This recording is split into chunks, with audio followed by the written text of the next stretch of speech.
Nay, hanggang kailan po ba sila dito? Siguro mga 1 linggo hanggang sa makahanap na ng trabaho ang tiyahin mo. Yung 1 linggo na yan, 1 buwan yan. Wala na palang tinapay at palaman. Sorry. Hindi pa pala kayo kumakain? Okay lang yan, Chang. Sus, Manda, ay mga bisita mo nahiya pa. Ilang linggo na, di pa umaalis. Bakit ho ang taas ng kuryente natin? Eh kayo lang naman ho dalawang nandito buong araw eh. Baka nakakalimutan mo yung pag-aalaga at sakripisyo ko sa inyo! Wala nang utang na loob! Bastos pa! Ikaw, pinagustuhan mo pa ako, pero hindi ka naman pumasok. Galit na galit ako sa kanila. Ang kakapal ng mukha. Nakikitira na nga lang sila. Sila pang malakas gumamit ng kuryente at pati sa pagkain.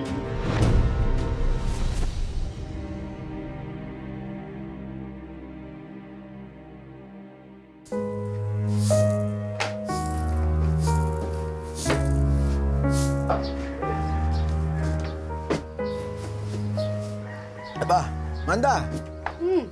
Ano ba yung bisita natin para ng presidente ng Pilipinas ang pupunta dito Mga paglinis-linis ka, tigilan mo nga yan. Ano ka ba? Gusto ko lang naman maging presentado yung bahay natin, ano? Kahit na maliit, di malinis, di ba? Uy, ikaw, tigil-tigilan mo yung pag-iinom mo. Baka mamaya, pagdating ni Chang Rosita, lalasing-lasing ka dyan. Aba, anak na. Bakit pati itong pag-inom ko ipakikialaman mo? Eh, bakit sinabi ko ba sa'yo yung patirin mo yung tiyahin mo dito? Hindi ko nga yung pinakikialaman. Uy, ano ka ba? Pinalayas nga sila sa kanila. Kawawa naman. At saka, malaki ang utang na loob ko sa Chang Rosita ko. Siya nag-alaga sa akin ng bata ako. Eh, Nay, hanggang kailan po ba sila dito? Siguro mga 1 linggo hanggang sa makahanap na ng trabaho ang tiyahin mo. Nako, nakakatakot baka pansamantagal yan. Yung 1 linggo na yan, 1 buwan yan. Grabe naman to. Sobra ka naman. Manda! Ay! Chang! Naku, Chang! Manda! Kamusta po? Kamusta ng pamangkin ko? Napakaganda pa rin! Mabuti naman. Kamusta po kayo? Napamabuti! Chang, si Willard po, asawa ko. Willard, si Chang Rosita. Kamusta po kayo? Mabuti! Kaway ka ng Diyos! At saka si Rebecca. Rebecca ang Kuya Willard mo. O, Chang, pasensya niyo itong bahay namin, ha? Maliit lang.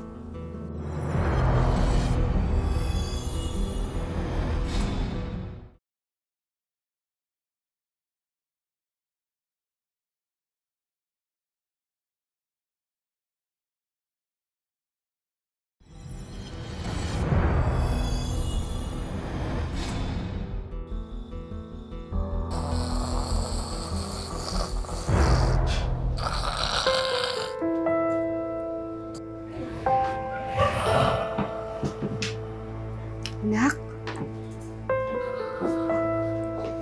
Problema ba? Hindi ka pa tapos? Nay, kasi ang lakas po humilik ni Lola Rosita. Natidistract po ako. Eh, pagpasensyahan mo na, anak. Pagod na pagod siguro yun sa biyahe. Layo ng binahe nila eh. Ano ba yan? Tulungan na kita. Halika. Para mabilis. Makatulog ka na. Tito po, nahihirapan po ako dito. Alin ito? Opo. Ate? Uy! Hindi ka makatulog? Oo, nagugutom kasi ako. May makakain ba dyan? Naku, wala eh.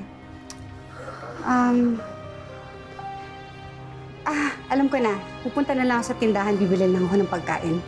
Naku, ate, salamat ha. Ang bait mo pala. Pero sigurado ka ba? Lalabas ka pa? Gabi na oh. Gutom ka, di ba? Sige, kukunin ko lang yung wallet ko, ha? Sige, ate. Ate, pwede kapag dumating na kayo, pakigising lang ako. Iidlip lang ako. Ha? Thank you.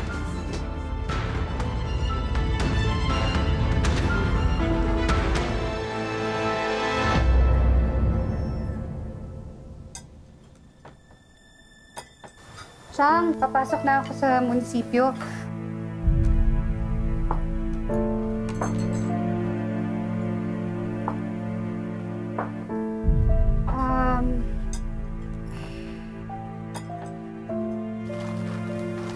Wala na palang tinapay at palaman.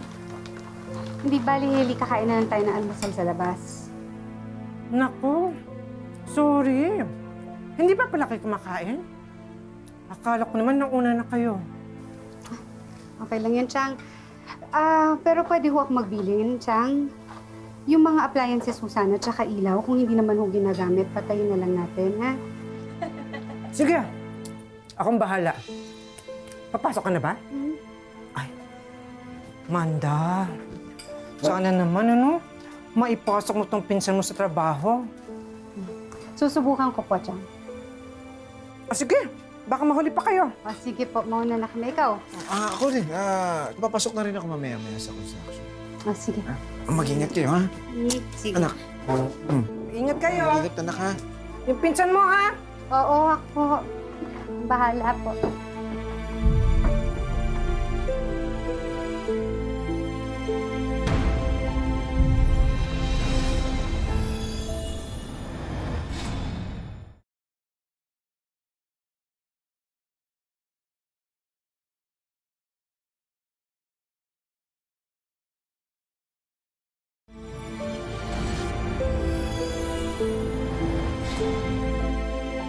Amanda, napapadalas yata yung bili mo ng bigas ngayon. Nadagdagan pa ng 1 kilo kasi sa dati mo binibili. Birthday kasi nitong anak ko. Sus, Manda, huwag ka na sa akin mahiya magkwento. Yung mga bisita mo nahiya ba? Ilang linggo na, di pa umaalis. Yung anak, di ba makaharap ng trabaho o hindi naghahanap? Jezabel naman. Ito naman, mabait naman sila sa akin. At saka malaki yung utang na loob ko sa Tiang Rosita ko. Manta, huwag masyadong mabait. Baka sa kakatanong mo ng utang na loob, ikaw na mabaon sa utang. Diba? Ikaw talaga?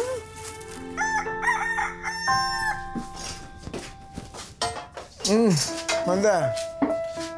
Aba, madaling araw pa lang, aga-aga.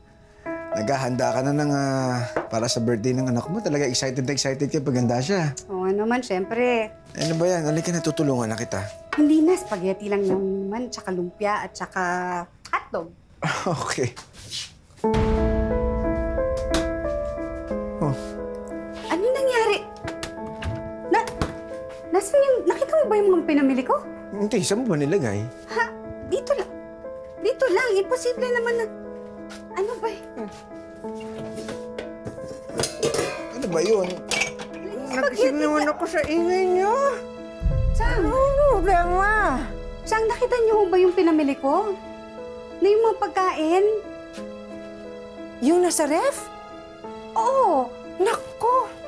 Nailuto ko kahapon. Ha? Chang naman! Para sa birthday ng apo niyo yun mamaya. Ay, sorry ha. Hindi ko naman alam na meron palang mga hindi pwedeng iluto sa bahay na ito. Sana naman, Chang, kasi nagtanong man lang kayo. Naubos niyo lahat yun? Sana din nagsabi ka. Hayaan mo. Babawi ako sa iyo kapag may trabaho na si Rebecca. Papalitan ko. Doble pa. Spaghetti lang eh. Gising pa ako sa inyo ng mga to.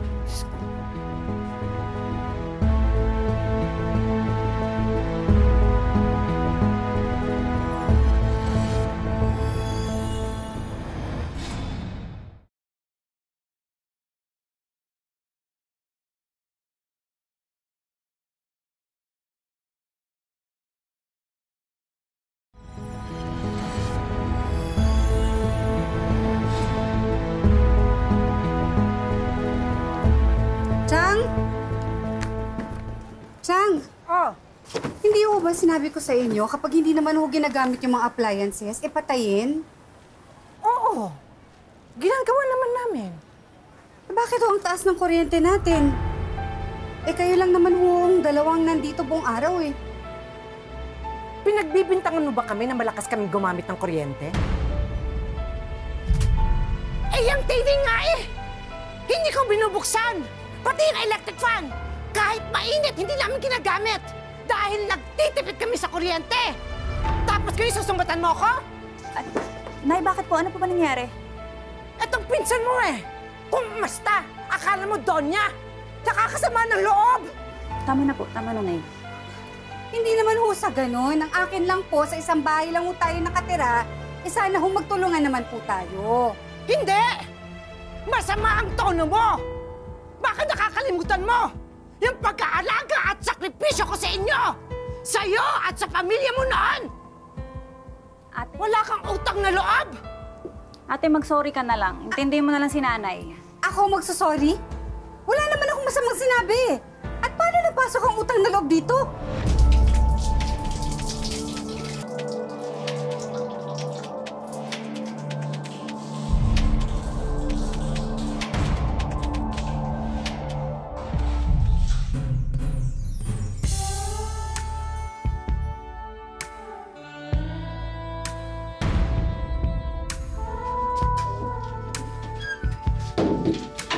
Ikaw, binubusohan mo pa ako, pero hindi ka naman pumasok.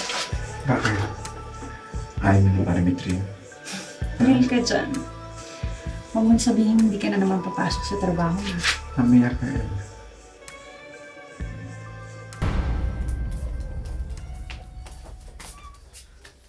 Nay. Halika nga! Nay! Huwag mo sabihin sa akin na may relasyon kayo ng kuya mo! Malinding ka! Hindi kita pinalaki at nag-aaral para lang maging isang kabit! Lalo pa maging kabit ng asawa ng pinsan mo! Hayop ka! Nay, huwag mo sabihin kakampihan mo si Ate Manda. Di ba inaaway-away ka nun? Saan naman? Huwag niyo naman sabihin ilalagdag niyo ako. Di ba? Kinampihan ko kayo nung isang araw nag-aaway kayo ni Amanda. Eh, baka pwede naman atin-atin na lang to.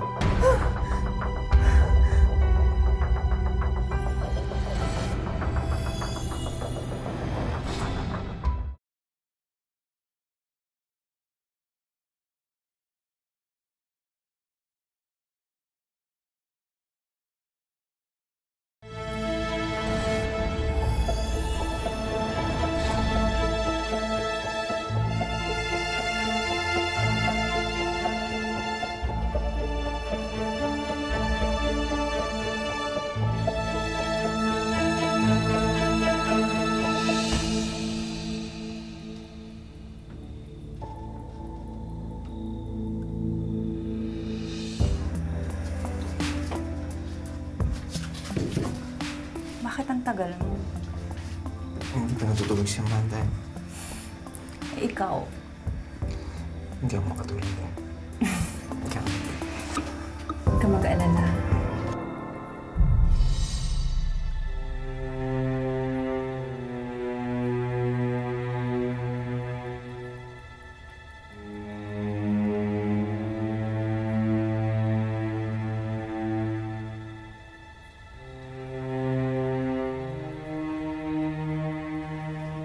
Willard? Willard? Willard? Nandiyan ka ba? Amanda, Oh, mabuti gising ka pa. Alika sandali. bakit po? Talagang gusto kitang makausap eh. Gusto ko sanang humingi ng paumanhin sa'yo sa nangyari nung nakaraan. Pasensya mo yung tiyahin mo, ha? Gusto ko rin bumahalik sa'yo. Amanda, habang wala pa kasing trabaho si Rebecca, gusto ko rin sanang maghanap ng trabaho. Kaya kakailangan ko kasi ng pera para pang-apply. Baka pwede mo ako mapautang. Magkano naman ho? 3,000 lang? Ho? Wala ho akong ganong kalaking pera. Sige, 1,000 na lang. Siyempre, kailangan ko kasi ng panggastos pamasahe, pagkain ko, tsaka iba pang panggastusin. Sige ho. Salamat, ha? Alika, magkape muna tayo. Alika.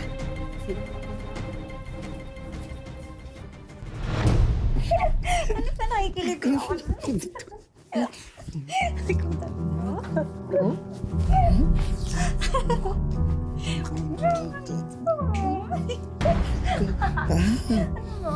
bango.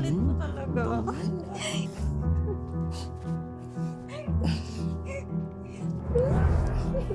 Hailey!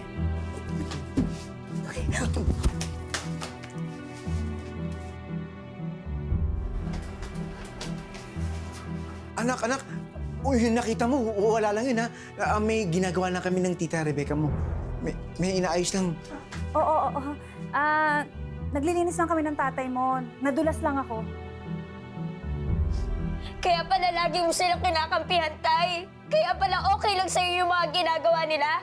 Kasi may relasyon pala kayo. Anak! Sasabihin ko to kay nanay. Anak! Hoy! Subukan mo lang magsumbong. Tatamaan ka talaga sa akin. Sandali. Rebecca, ako nakakausap sa anak ko, ha? Anak, halika. Ayusin mo yan, ah. Halika. Anak, pakinig sa akin, ha? Yung nakita mo, wala lang yun, ha? Huwag na huwag ka magsusumbong kahit kanino. Kung ayaw mo walang tatay. Naiintindihan mo? Huwag na huwag mo sasabihin kahit kanino kung ayaw mo magalit ako sa'yo. Gusto mo ba magalit ng tatay sa'yo? Ha? Ayan, anak, ha?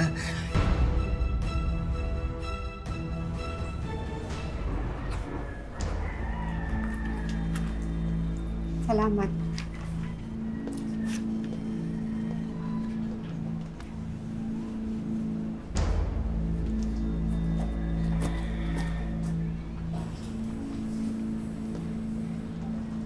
Oh, anak. Anong ginagawa mo dito? Teacher Reyes? Ano po yun? Mrs. May gusto pong sabihin sa inyong anak mo. May problema ba? Anak, anong problema sa school? Napansin ko po kasi kanina na kakaibang kinikilos ni Hailey. Kaya kinausap ko po siya.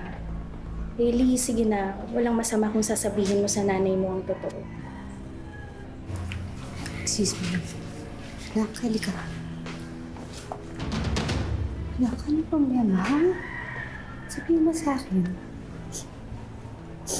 Nay. Si tatay po.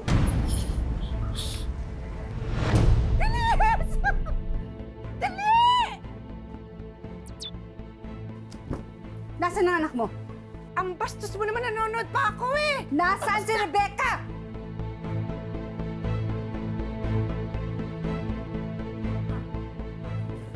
Wala! Wala siya dito! Nung wala. Rebecca! Willard! Wala nga sila dito eh! Nasaan? Sinabi na wala sila dito eh! Tumigil ka na, ha? Alam ko ang totoo! Buksan niyo to! Rebecca! Buksan niyo to, Rebecca! Willard! Manda, wala nga sila dito! Tumigil ka, sabi! Ayaw niyo lumabas? Nasaan ang asawa ko? Wala dito. Wala. Babae ka! Manda! Manda! Manda! Nasaan ang asawa ko? Nasaan ang asawa ko? Wala naman dyan. Manda! Tama na! Hayop ka, baboy ka yun! Napaka-baboy ka! Ay, ikaw! Akala mo lahat ng bagay dito sa loob ng pamamahay ko, libre? Pati asawa ko, kinuha mo? Tama na, Tama na! Lumayas ka! Sandali na, Amanda, mag-usap Ayaw tayo. mo? Amanda, sandali, mag-usap tayo. Amanda, sandali. Sige! Amanda, wag yan, ha? Ha? Wag, Amanda, Ano? mag-usap tayo. Bitawan mo yan, Isa? Amanda. Ha? Mag-usap tayo, bitawan mo yan. Umalis ka sa pamamahay ko. Kung hindi, tatawag ako ng barangay. Ipakakalagkad kita palabas dito! Amanda, mag-usap muna. Ano? Pwede, Amanda. Ano? Amanda, Ano? Sige! Amanda, mag-usap. Alis! At kayo, ha? Ha? Kaya nyo? Ha? Manda! Ha? Manda! Manda! Tama na! Ano ba? Tama na! Tama na! Pinatira ko kayo dito sa pamamahay ko dahil marunong at kumanaw ng utang na loob. Pero abusado kayo. Sobra na kayo. Bayad na ako. Bayad na. Pati tubo bayad na ako. Magsilayas kayo!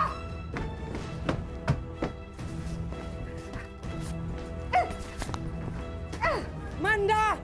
Manda, tama na! Tama na! Patawarin mo na kami! Sige, aalis kami! Pero huwag naman sa ganito! Hayaan mo naman makapag-impake kami ng maayos! Alang-alang na lang sa pinagsamahan natin! Sa kahuli-hulihang pagkakataon, pagbibigyan ko kayo. Aalis ako pero sa pagbalik ko, ayoko na makita yung mga pagmumukha ninyo. Kung hindi, pasensyahan tayo!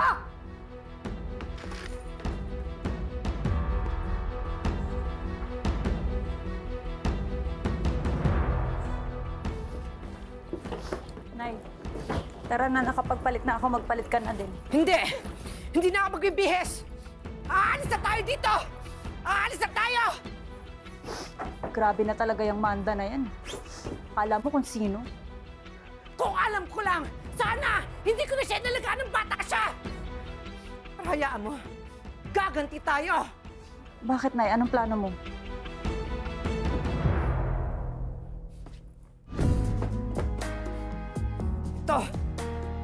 Ito ang plano ko! Yan! Hayop! Akin na yan, Nay. Hayop siya! Itong TV! Pinagmamalaki mo ito!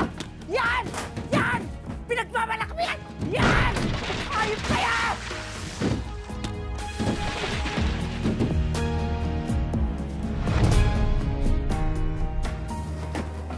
Nay? Ano yon? Nay? Ano pong nangyari dito?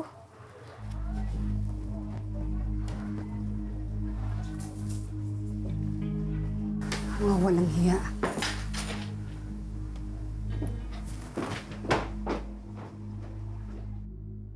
Kuya, anong oras ba dumarating yung pumapasadang jeep dito? Eh, siguro parating na yun. Eh, baka kayo, kuya, pwede. Nagmamadali lang kami eh. Eh, pauwi na ako eh. Sige po. Wala na pong iba. Maghintay tayo. Wala naman tayong magagawa eh.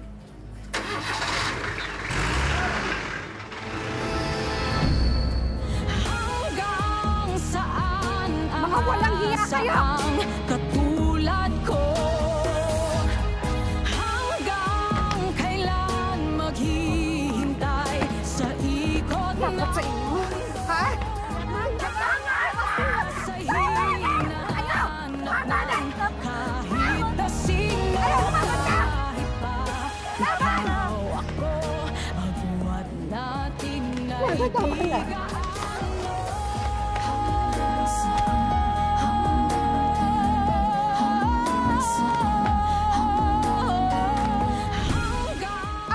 Makakatigagaya mo dapat hinuhugasan! Katulad ko, hanggang kailan maghihintay sa ikot ng mundo. Ay, kaya! Sa Baboy! hinahanap ng kahit na sino, kahit pa. Marami sa atin may parehong experience kay Manda. Ang utang na loob, minsan, ginagamit ng iba para makapanlamang at makapang-abuso sa atin.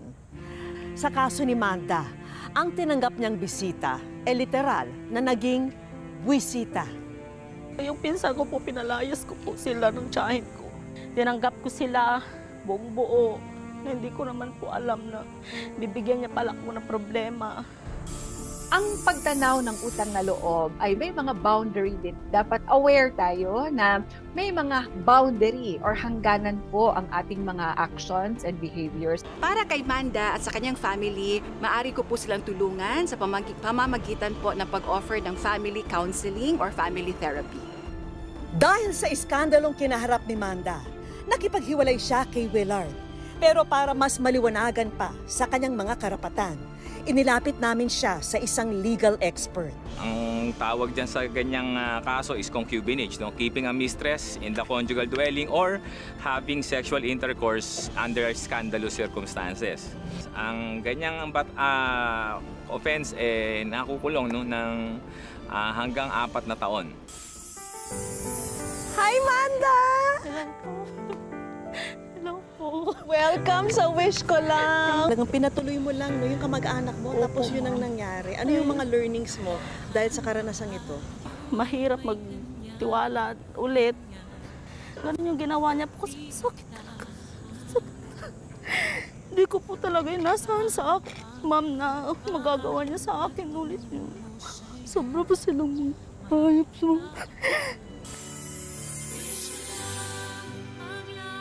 Ang una naming regalo, isang negosyo package worth 50,000 pesos. At Manda, alam ko, syempre, kaakibat ng negosyong yan, syempre kailangan mo ng pang-deliver. Kaya isang motorbike para sa'yo. Sa'yo na yan. Mom, thank you. Maraming salamat, Oo, Mom. naku naman. Dagdagan na rin natin yan ng isang bilao business. May regalo rin kaming isang dining room showcase. Para naman kay Hailey, may regalo kaming educational assistance para sa kanya. But wait, there's more! May bonus din kaming isang staycation package para kay Manda. At isang hairstyling service para talagang makapag-relax siya. Manda, ito ang aming grand prize para sa'yo. Sana magustuhan mo yan.